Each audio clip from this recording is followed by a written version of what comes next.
Prolongar los días en la tierra prometida.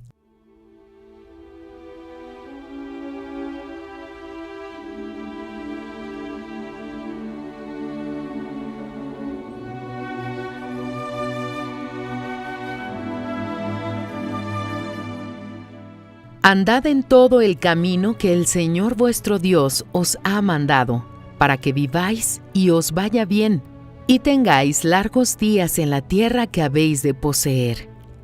Deuteronomio capítulo 5, versículo 33. Si queremos vida, si queremos alcanzar las promesas, debemos andar en todo el camino que nos manda el Señor. No es practicar algunas cosas e ignorar otras. Debemos andar en integridad, en la disciplina del Espíritu Santo, en el camino de la obediencia. Más difícil que entrar en la tierra prometida, es decir, alcanzar el cumplimiento de las promesas de Dios, es prolongar los días en esta tierra, establecer lo que se conquistó. Para eso, es necesario mantenerse en la obediencia. Por la fe, Abraham, siendo llamado, obedeció. Hebreos capítulo 11, versículo 8. Es por la fe que se obedece. Sin fe, no hay obediencia, pues ¿cómo obedecer sin creer?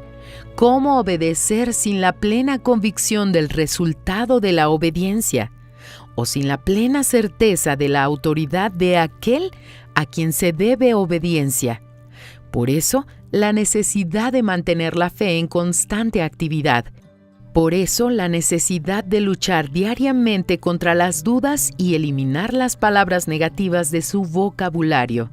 El ejercicio de la fe es la única garantía de permanencia en la voluntad de Dios. Luche contra las dudas. Es necesario tener una fe activa para obedecer a la palabra de Dios.